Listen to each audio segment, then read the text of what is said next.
Hello and welcome to SPMIS Academy. Today we will analyze important newspaper articles of 12th April 2022. Please note you can download the PDF version of today's newspaper analysis by clicking the link given in the comment section. You can also join our WhatsApp group through the link given in the description section for more study materials. This is the list of the topics that we will be covering from today's newspaper. And the first article is regarding appointment of judges. तो यहाँ पे आप देख सकते हैं हमारे chief justice of India NV Ramana साहब कहते हैं कि the collegium process to appoint जजेस आर मोस्ट डेमोक्रेटिक। तो इस आर्टिकल की मदद से हम समझेंगे कि कॉलेजियम प्रोसेस है क्या, कब लाया गया और इसके क्या चैलेंजेस हैं। So this topic is important from our syllabus GS paper 2 Indian polity point of view. It is also important for PSI or optional students, especially from their 1B segment.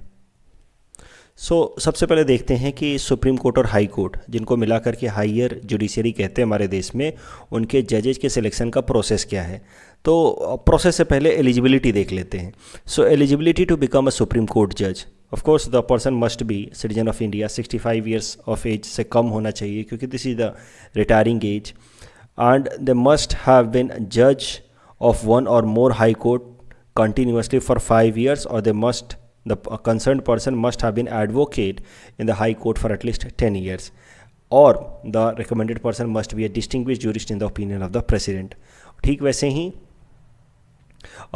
eligibility to become a high court judge, person must be citizen of India and he should have held a judicial office in the territory of India for 10 years or have been advocated in a high court for 10 years, and the person must not have attained the age of 62 years, and there is no minimum age fixed for high court judges appointment. अब जरा देखते हैं कि high court और supreme court के जजेस किस तरह से सेलेक्ट किए जाते हैं। तो अभी तो हम देख रहे थे वो थी एलिजिबिलिटी क्राइटेरिया। अब सेलेक्ट कैसे किए जाते हैं देखिए। तो हमारा संविधान सुप्रीम कोर्ट के जजेस के अपॉइंटमेंट के लिए जो आर्टिकल जिसमें इसके बारे में मेंशन है वो है आर्टिकल 124, जबकि हाई कोर्ट के जजेस के अपॉइंटमेंट को लेकर के जो आर्टिकल है वो है आर्टिकल 217।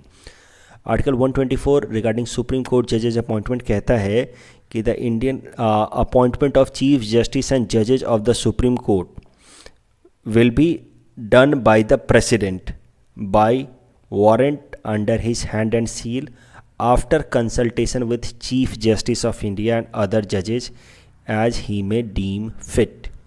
ठीक वैसे ही हाई कोर्ट के जजेज के अपॉइंटमेंट के लिए article 217 It deals with the appointment of judges of high court and states that every judge of a high court shall be appointed by again president of India. ध्यान रखिएगा, चाहे high court हो या supreme court के जज हों, both of them are appointed by president of India by warrant under his hand and seal after consultation with chief justice of India, governor of the respective state.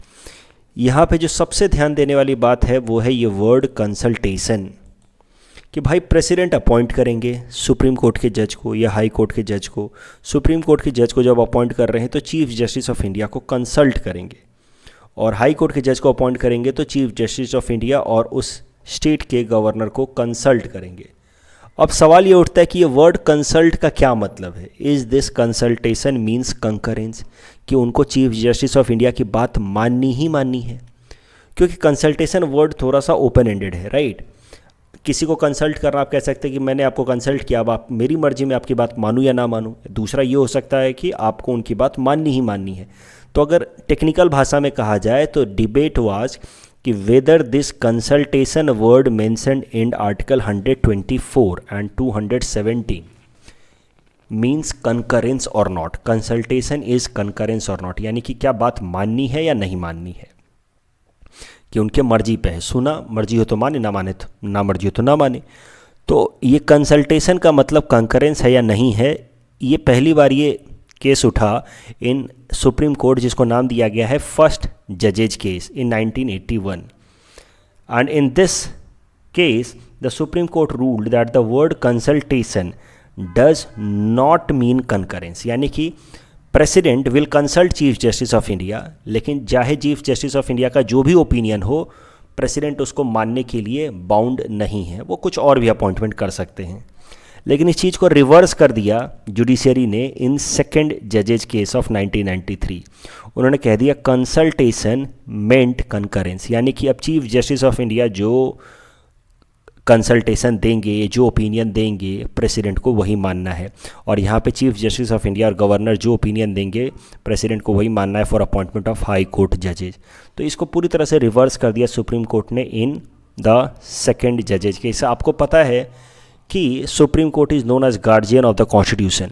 तो जहाँ कहीं पे भी कॉन्स्टिट्यूशन में ambiguity है, क्लैरिटी नहीं है कि यहाँ पे इसका एग्जैक्टली क्या मतलब है, तो वहाँ पे सुप्रीम कोर्ट के पास अधिकार है उस प्रोविज़न ऑफ द कॉन्स्टिट्यूशन को इंटरप्रेट करने का। और इस तरीके से सुप्रीम कोर्ट ने सेकंड जजेज केस में इंटरप्रेट किया। फिर थर्ड जजेज केस आया 1998 में as a result of presidential reference, यानी कि प्रेसिडेंट के तरफ से एग्जीक्यूटिव ने क्वेश्चन पूछा जुडिशरी को कि भाई ये जो chief justice of India opinion देते हैं, यानी कि जब प्रेसिडेंट कंसल्ट करते हैं चीफ जस्टिस ऑफ इंडिया को, तो चीफ जस्टिस ऑफ इंडिया क्या प्रोसेस अप्लाई करके ओपिनियन देते हैं। क्या चीफ जस्टिस ऑफ इंडिया जिसका मर्जी है उसका नाम दे सकते हैं, या चीफ जस्टिस ऑफ इंडिया के ऊपर भी कुछ प्रोसेस है, क्या उनको भी कुछ प्रोसेस मानना है। That was the issue in third जजेस केस इन 1998। तो प्रेसिडेंशियल रेफरेंस के थ्रू थर्ड जजेस केस लाया गया, और इन थर्ड जजेस केस में फिर सुप्रीम कोर्ट ने कहा कि there will be a collegium. Collegium मतलब है member body, 5 member body which will be comprising Chief Justice of India and 4 of his senior most judge colleagues of Supreme Court for making appointment recommendation in the Supreme Court। तो एक बार फिर से देखिए, third जजेज case में फिर collegium system निकल कर के आया, क्योंकि सेकंड जजेज में तो सुप्रीम कोर्ट ने कहा कि कंसल्टेशन मीन्स कंकरेंस, यानी कि चीफ जस्टिस ऑफ इंडिया की बात माननी ही माननी है। अब सवाल ये उठा कि क्या चीफ जस्टिस ऑफ इंडिया अपने मर्जी से जो नाम आए वो प्रपोज कर सकते हैं।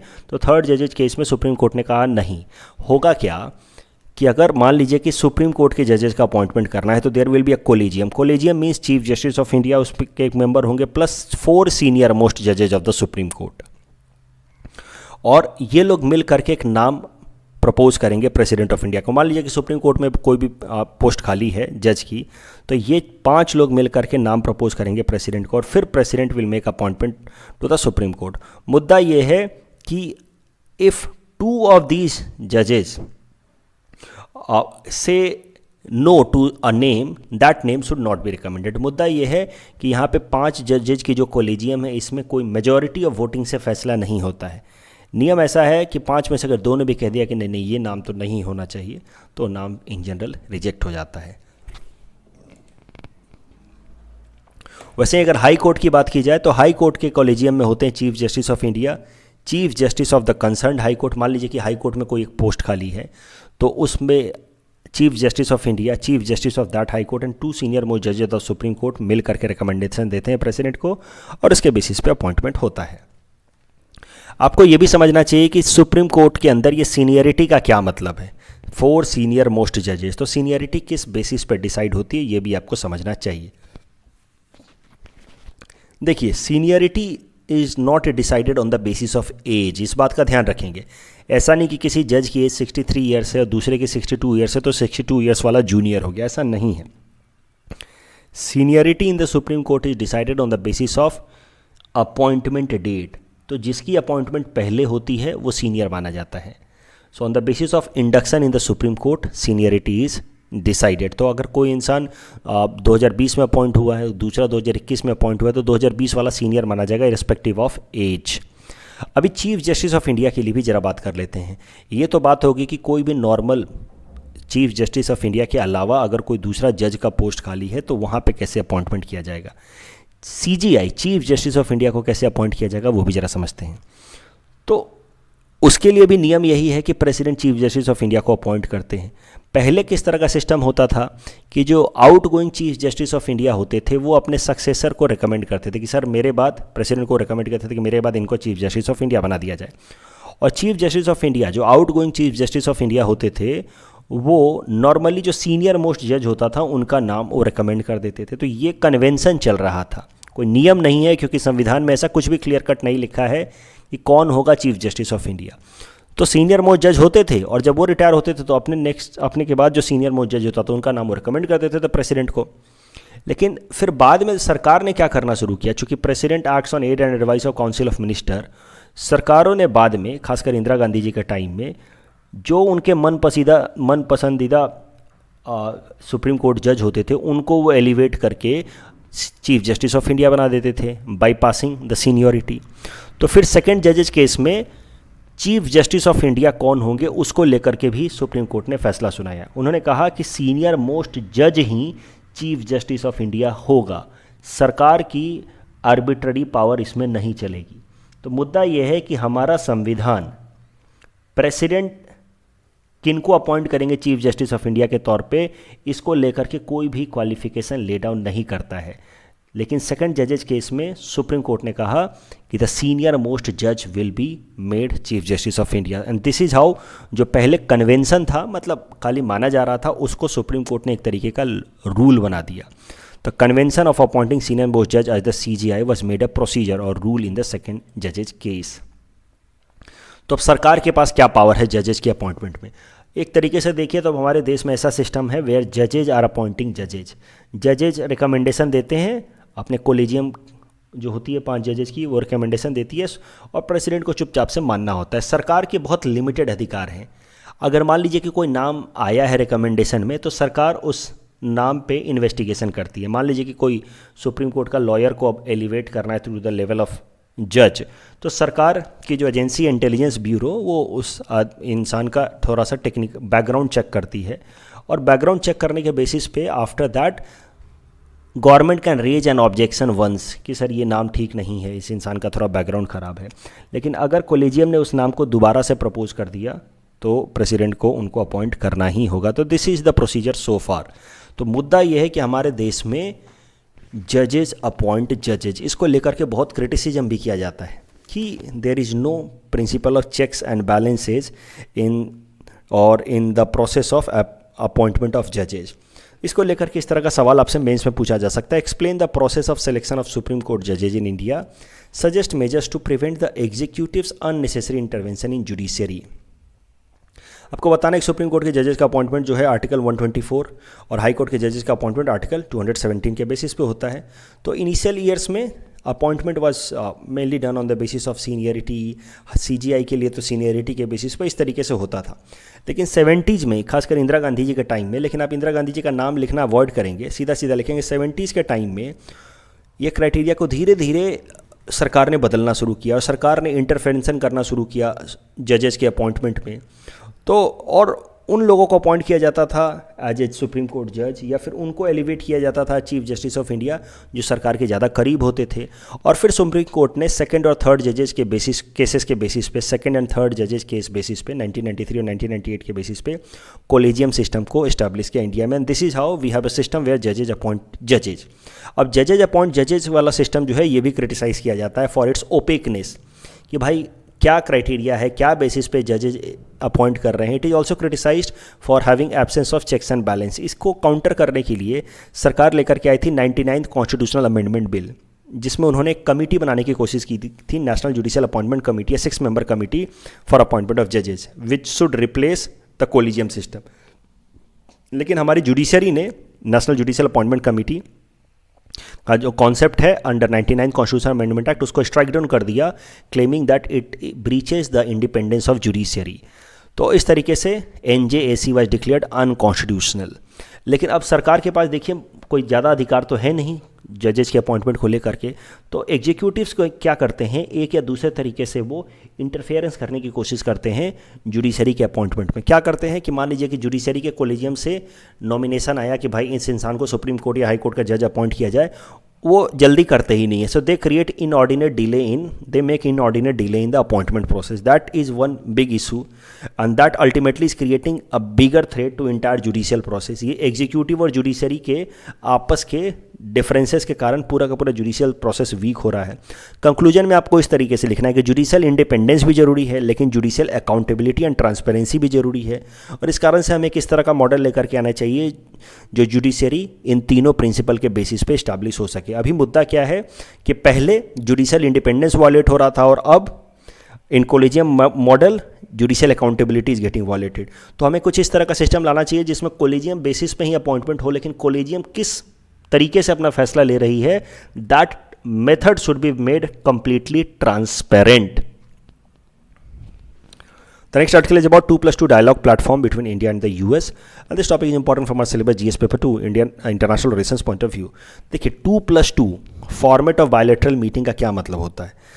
तो दो हमारे साइड से हमारे फॉरेन मिनिस्टर और डिफेंस मिनिस्टर किसी दूसरे देश के फॉरेन और डिफेंस मिनिस्टर के साथ मुलाकात करें तो इस डायलॉग प्लेटफॉर्म को हम लोग कहते हैं 2+2 बायलैटरल फोरम.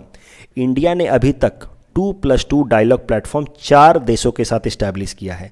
सबसे पहले तो यूएस और फिर जापान के साथ, फिर ऑस्ट्रेलिया के साथ हमने इस्टेब्लिश किया और पिछले साल दिसंबर में हमने रसिया के साथ भी इस्टेब्लिश किया. तो हर लगभग एक साल पे हमारे एक्सटर्नल अफेयर्स मिनिस्टर और डिफेंस मिनिस्टर इन चारों देशों के एक्सटर्नल अफेयर्स मिनिस्टर और डिफेंस मिनिस्टर के साथ मुलाकात करते हैं और कुछ ज़रूरी मुद्दों पर फैसला करते हैं. करंट न्यूज़ ये है कि हमारे डिफेंस मिनिस्टर और एक्सटर्नल अफेयर्स मिनिस्टर 2+2 मीटिंग के लिए यूएस के अंदर हैं, वाशिंगटन डीसी में हैं. अब देख सकते हैं राजनाथ सिंह जी और एस जयशंकर साहब. और इस 2+2 मिनिस्टीरियल डायलॉग प्लेटफॉर्म में with US one agreement has been finalise जिसका नाम है space situational awareness agreement. According to this space situational awareness agreement, space related data will be shared between 2 countries. और भी कई सारे बातें हो रही होंगी रसिया, यूक्रेन, इन सारे मुद्दों पे, इंडिया की वोटिंग पे, लेकिन अभी बहुत कुछ पब्लिक नहीं किया गया है. इस टॉपिक के बेसिस पे ये प्रीलिम्स प्रैक्टिस क्वेश्चन हमने आपको दे रखा है. Please attempt this question and you can submit the answer in the comment section. The next article is about state energy and climate index SECI and this topic is important from our syllabus GS paper 3 infrastructure point of view.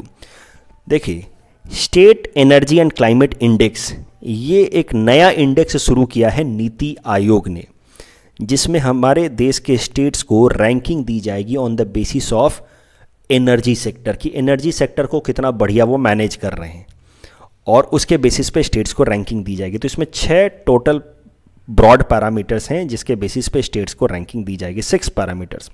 Discom का performance, यानी कि power distribution कंपनियां जो हैं, जैसे हमारे state में APDCL है, इस तरह की पावर डिस्ट्रीब्यूशन कंपनियों के परफॉर्मेंस के बेसिस पे.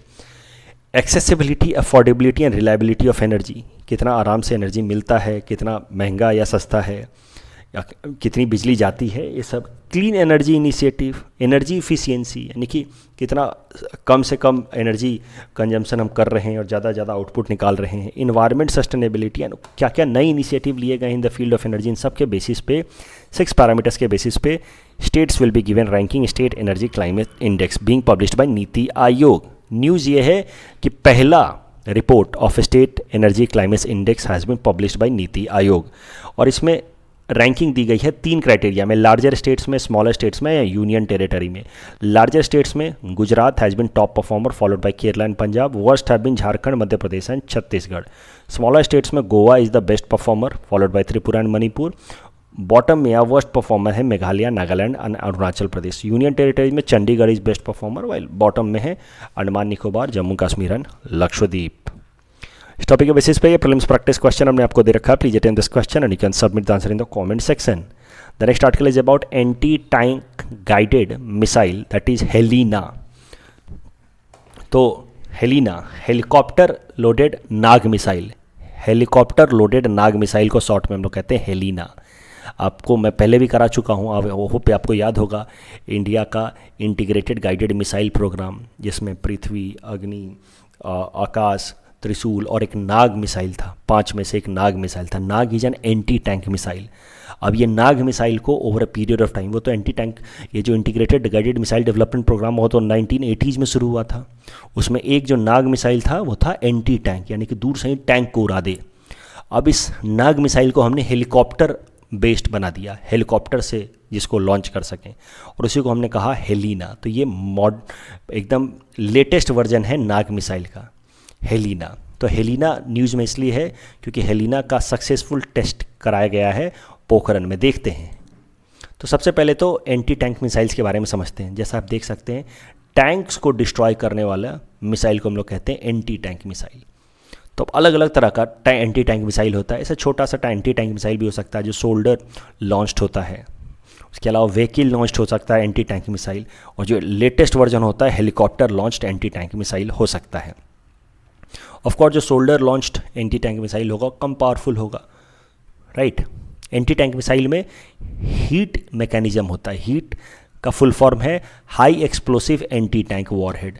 तो इस तरीके का उनका सिस्टम होता है जिसके अंदर बहुत सारा एक्सप्लोसिव वो लेकर के चलते हैं। हीट का मतलब यहाँ कुछ गर्मी नहीं है, इसका हीट का सरल सा मतलब है कि उनके अंदर बहुत सारा एक्सप्लोसिव रहता है। जैसे ही जाकर के वो टैंक से टकराएंगे, टैंक को उड़ा देते हैं, बिल्कुल एक्सप्लोसिव बहुत ज़्यादा कैरी वो करते हैं। अब अगर आप ध्यान से देखो तो हमारे देश में हमने तो नाग मिसाइल बनाया था बहुत पहले 1985-86 में। उनको हम लोग कहते थे first generation anti tank missile, मतलब एकदम प्राइमरी टाइप थे। अभी आज के टाइम में हमारे पास फोर्थ जनरेशन तक के एंटी टैंक मिसाइल हैं। तो क्या अंतर है first generation, second generation, third generation और फोर्थ जनरेशन, उनको एक एक करके देखते हैं। फर्स्ट जनरेशन जो एंटी टैंक मिसाइल था वो मैनुअली कमांड होता था, मतलब हाथ से ऐसे लेकर के और हाथ से जाकर के स्विच दबाओ तो फायर होगा, मैनुअल कमांड। फिर सेकंड जनरेशन में थोड़ा बहुत ऑटोमेटिक हो गया। थर्ड जनरेशन जो एंटी टैंक मिसाइल होता है उसको हम लोग कहते हैं fire and forget. Fire and forget इसको इसलिए कहते हैं क्योंकि ये लोग कैसा है कि टैंक को पहले ही लोकेट कर लेते हैं, जिस टैंक को उड़ाना है उसको पहले ही लोकेट कर लेते हैं, और उस टैंक से जो भी थोड़ा बहुत लेजर लाइट या फिर इंफ्रारेड रेडिएशन आता है उसको ये लोग कैच कर लेते हैं, और फिर उसके पीछे पीछे उसको सीक करके मारते हैं, दौड़ा करके मारना जिसको कहते हैं वो करते हैं ये लोग। तो that is known as fire and forget. ये है थर्ड जनरेशन। अगर आप देखेंगे जब अगले पेज में मैं आपको सिखाऊंगा, जो अपना नाग मिसाइल है हेलिना वाला, हेलीकॉप्टर लॉन्च्ड, वो थर्ड जनरेशन मिसाइल है एंटी टैंक मिसाइल, जिसको फायर एंड फॉरगेट मॉडल कहते हैं। यानी कि सामने के दुश्मन के टैंक से जो रेडिएशन आ रहा होगा उस रेडिएशन को सीक करते हुए जा करके वो उसको हिट करता है। फोर्थ जनरेशन जो है इसको हम लोग कहते हैं फायर फॉरगेट एंड अपडेट। एक लेवल और आगे है। मान लीजिए कि आपने tank launch, anti tank missile launch कर दिया और फिर बीच में आपका मन हुआ कि ना इसको घुमा करके वापस मंगा लेता हूँ, तो it can change its path in mid flight itself. ये fourth generation anti tank missile है जो इंडिया ने लाया है फ्रॉम इजराइल। ये हमने खुद ने डेवलप नहीं किया, ये हम लेकर के आए इजराइल से। तो देखो first generation anti tank missile वो नाग था, राइट, बेसिक वाला। फिर second generation anti tank missile Amogh. फिर नाग को ही हमने थोड़ा अपडेट किया डीआरडीओ ने, और उसको फिर लैंड वर्जन नाग का नाम दिया हमने नामिका, और हेलीकॉप्टर वर्जन का नाम दिया हेलिना। ये है थर्ड जनरेशन। तो हमारे पास हमारा देश का बनाया हुआ बेस्ट ऑफ द बेस्ट तो थर्ड जनरेशन ही है, फायर एंड फॉरगेट टाइप। लेकिन स्पाइक एंटी टैंक मिसाइल हम लेकर के आए हैं इजराइल से, वो है fire forget and update type, यानी कि बीच रास्ते से भी अपना पाथ बदल सकता है। इसको हम लोग कहते हैं फोर्थ जनरेशन। बालाकोट स्ट्राइक के बाद से हमने बालाकोट एयर स्ट्राइक किया था, फिर पाकिस्तान का भी एयरक्राफ्ट हमारे देश में ऐसे खबरें आ रही थी कि आ गया है, तो उसको फिर हमने दोहराया था, राइट, याद होगा आपको 2019 में। तो उसके बाद से हमने ये स्पाइक मिसाइल ख़रीदा है, anti tank missile from Israel. अभी करेंट न्यूज़ ये है कि ये जो हमारा थर्ड जनरेशन का हेलिना यानी कि हेलीकॉप्टर लॉन्च्ड नाग मिसाइल है, third generation fire and forget वाला, इसका फाइनल टेस्टिंग हमने कर लिया है पोखरन में। अब इसको एयरफोर्स के साथ पूरी तरह से इंडक्ट कर लिया जाएगा। तो इस वीडियो में आप देखेंगे कि इसके बारे में, हेलिना के बारे में कुछ कुछ बातें बताई जाएंगी। आप एक बार इसको सुनिए।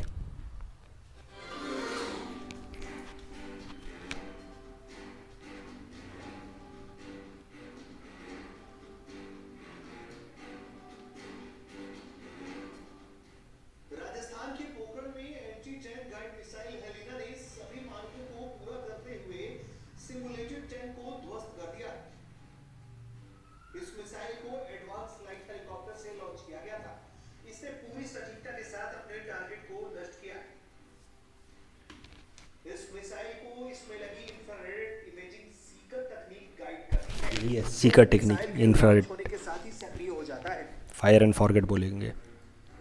ये दुनिया के बेहतरीन और अत्याधुनिक एंटी टैंक हथियारों में से एक है। ये परीक्षण इसलिए हो रहे हैं ताकि इन्हें स्थायी तौर पर एयरएच में लगाया जा सके। सफल परीक्षण के बाद रक्षा मंत्री ने डीआरडीओ, भारतीय सेना, भारतीय वायु सेना के इस साझा प्रयास पर खुशी जताते हुए बधाई दी। बीते साल फरवरी में भी इस मिसाइल का सफल परीक्षण हुआ था। इस टॉपिक के बेसिस पे प्रीलिम्स प्रैक्टिस क्वेश्चन हमने आपको दे रखा है। Please attempt this question and you can submit the answer in the comment section. The next article is about Jnanpith award to poet Neelmani फुकानजी. This topic is important from our syllabus GS paper 5 Assam issues point of view. तो Jnanpith award is highest literary award, ये बात आपको जाननी चाहिए. और ये हमारे जो देश के शेड्यूल्ड लैंग्वेजेज हैं कॉन्स्टिट्यूशन के हिसाब से 22 शेड्यूल्ड लैंग्वेज, उनमें से किसी भी लैंग्वेज में लिखने वाले राइटर को ज्ञानपीठ अवार्ड दिया जा सकता है.